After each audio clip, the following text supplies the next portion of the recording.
Praise the lord. మీ అందరికీ నా హృదయపూర్వక వందనాలు. మీరందరూ సంతోషంగా ఉన్నారని, మన ప్రభు అయిన యేసయ్య కృపలో అనుదినము నూతనమైన వాగ్దానముతో మన కుటుంబాలన్నీ సంతోషిస్తున్నాం కదా. కలువరు ప్రేమ అనుదినము ప్రతి కుటుంబం కోసం ప్రార్థిస్తూ, ప్రతి కుటుంబంలో ఆయన చిత్తాన్ని నెరవేర్చుకొని బ్రతకాలని ఆ విధమైన ఆలోచన కలిగి దేవుని ఉపదేశం వింటూ జ్ఞానాన్ని పెంచుకుంటూ దేవుని చిత్తములో నడచాలని మరి ప్రతి కుటుంబం గురించి ప్రభు దగ్గర మొరపెట్టుకుంటున్నాం. ఈరోజు మీరు కూడా మా గురించి ప్రార్థన చేయండి. మీ గురించి నేను ఖచ్చితంగా ప్రార్థన చేస్తున్నాను. మీరు ఆరోగ్యం బలం పొందుకొని దేవుని శక్తి పొందుకొని ఆయన నామములో ఆయన చిత్తములో సంతోషంగా ఆనందంగా ఒక్కొక్క దినము గడుపుకుంటూ మన ప్రభు అయిన యేసయ్య కృపే కదని చెప్పి ఆలోచన కలిగి ఒక దినం ఆరోగ్యం ఇచ్చి ఆహారం భూజించటానికి ఇచ్చిన కృపను బట్టి ఈరోజు నువ్వు సంతోషించు, ఆనందించు. ప్రభు మన పట్ల తన ప్రేమనే చూపిస్తున్నాడు.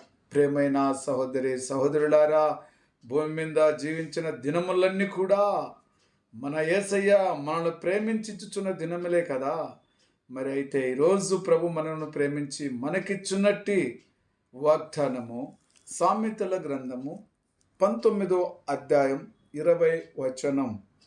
నీవు ముందుకు జ్ఞాని అగుటకై ఆలోచన విని ఉపదేశమును అంగీకరించము. నీవు ముందుకు సాగుటకు జ్ఞాని కావాలని ఒక ఆలోచన చేసి దేవుని యొక్క విన్నపములు విని ఉపదేశమును అంగీకరించుము. ఈరోజు ఆ విధంగా దేవుని చిత్తములు ఉండాలని ఆలోచన కలిగి ఉండాలి. జ్ఞాని ఆలోచన పైనుండి వాటిపైనే ఆలోచన చేస్తాడు. కింది వాటిపైన మరి చేసేవారు ఉన్నారు, కానీ దేవుని చిత్తానుసారంగా బ్రతికేవారు పైనున్న వాటిని ఆలోచన చేసేది ఎవరంటే జ్ఞాని. ఆయన ఆలోచన చేస్తాడు, వింటాడు, ఉపదేశాన్ని అంగీకరిస్తాడు. ఈరోజు మరి నువ్వు నేను కూడా ఆ విధంగా చేస్తున్నామా?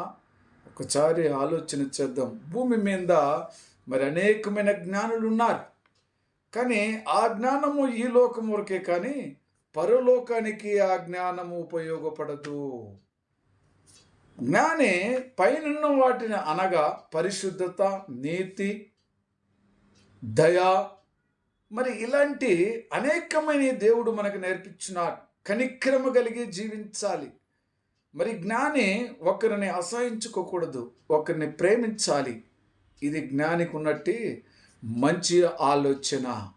ఉపదేశం ఎన్నుట వలన నీలో నీ వలని నీ సహోదరిని ప్రేమించి లోకము చీకటిగా ఉంటుండగా చీకటిని వెలుగుగా మార్చిన యేసయ్య లాంటి జ్ఞానము కావాలని ఈరోజు ప్రతి సహోదరుడు సహోదరి మరి యొక్క జ్ఞానము కలిగి బ్రతకాలనే మన యేసయ్య మనకు నేర్పిస్తున్నాడు.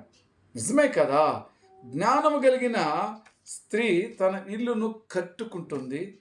జ్ఞానము లేని మూఢరాలు ఏం చేస్తున్నది? తన విల్లు ఊడబెరుక్కుంటుంది. కాబట్టి భూమి మీద కూడా నువ్వు జీవించేటప్పుడు నీ ఇల్లును నువ్వు కట్టుకోవాలంటే నువ్వు జ్ఞానముతోనే నీ ఇల్లును కట్టుకోవాలి. లోకంలో అనేకమైన విశేషాలతో మనం విధని పోరాటాలు చేయకూడదు. మనము నడుచున్న ప్రవర్తన యథార్థంగా ఉంటున్నదా? జ్ఞానంగా జీవిస్తున్నామా? మనం చేసేది కరెక్టా కాదా అని ఒకసారి వేచనొచ్చి పరలోకమందు దేవుడు చూస్తున్నాడంటే భూమి మీద అజ్ఞానంగా చేసే పనులన్నీ దేవునికి సరిపోతాయా లేవా అని హృదయ సాక్షిగా నువ్వే దాన్ని గమనించాలి. ప్రేమైన సహోదరి సహోదరులారా, మనము దేవుని కన్ను మూర్చలేము. దేవుని మనము మాట్లాడే మాటలు ఆయన వినక ఉండడు. ఖచ్చితంగా వింటున్నాడు, ఖచ్చితంగా చూస్తున్నాడు. నువ్వు చేసేది నీకునే సరిపోకపోతే దేవునికి ఎలా సరిపోతుంది? ఇందుకే చెప్పినాడు, జ్ఞాని అగుటకై నీవు ఆలోచన చెయ్యి. ఎందుకంటే నీతిమంతుడు ఎప్పుడు జ్ఞానంగానే జీవిస్తాడు. కాబట్టి ఈరోజు ప్రభు మనలో ప్రేమించి మనకిచ్చున్నట్టు ప్రతి మాటను బట్టి చూచినప్పుడు నరుని హృదయములో ఆలోచనలో అనేకములు పుట్టును. యెహోవా ఈ యొక్క ఆత్మ తీర్పు స్థిరమైనది. నరుని హృదయంలో అనేకమైన ఆలోచనలు ఉన్నాయి. కానీ ఆ ఆలోచనలు మనకు వద్దండి. మరి యెహోవా యొక్క తీర్పు స్థిరమైనది ఉన్నది ఒకటి పైన. ఈ లోక తీర్పులు చాలా చాలా ఉన్నాయి. జడ్జ్‌మెంట్లు ఉన్నాయి. లేవని కాదు. అయినా ఇంతవరకే. పరలోకములో ఉన్న తండ్రి యొక్క ఆలోచన వేరే. ఆయన తీర్పు స్థిరమైనది, శాశ్వతమైనది. నువ్వు అక్కడ ఆనందించాలి, సంతోషించాలంటే నువ్వు జ్ఞానివై ఈ లోకంలో బ్రతకాలి. మనము చేస్తున్నది దేవునికి అది చాలా అమూల్యంగా ఉండాలి. ఆయన ప్రేమించాలి. కాబట్టి జ్ఞానిగా మనము చేయాలని ఈరోజు ప్రభు మనతో మాట్లాడుచున్నాడు కదా. ప్రభుకు స్తోత్రం. మరి చిన్న ప్రార్థన చేసుకుందామండి. ప్రేమ కృప జీవంగల తండ్రి పరిశుద్ధుడా, జ్ఞానమే జీవించమని, మరి లోకంలో బ్రతికిన దినములన్నీ కూడా మూర్ఖముగా జీవించక దేవుని చిత్తములో దేవుని కృపలో పైనుండి వాటిని వెతుకవాడుగా జ్ఞానిగా ఉంటాడు. ఇక్కడ కాదు మనకు శాశ్వతమైన తీర్పు, పరలోకంలో స్థిరమైన తీర్పు ఉన్నది. అక్కడ మా తీర్పులను పాస్ అయితే నేను స్థిరముగా నీ తండ్రి దగ్గర కుడిపక్షమున కూర్చునటానికి ఒక అవకాశం అక్కడ దొరుకుతుంది. కాబట్టి ఈ లోకంలోనే జ్ఞానిగా మనం జీవించాలని. జ్ఞానిగా అనగా చెడ్డదానిలో మనం ఏచి కూడా మనము వాటిని ఆలోచన చేయకూడదు. మంచి దాని గురించి ఆలోచన చేయాల. చేయుచున్న ప్రతి పనులు కూడా దేవునికి అదెంతో అనుకూలముగా కలిగినట్టుగా ఉండాలని మన ప్రభు అయిన యేసుక్రీస్తు నామములో ప్రార్థించున్నాను తండ్రి. ఆమేన్.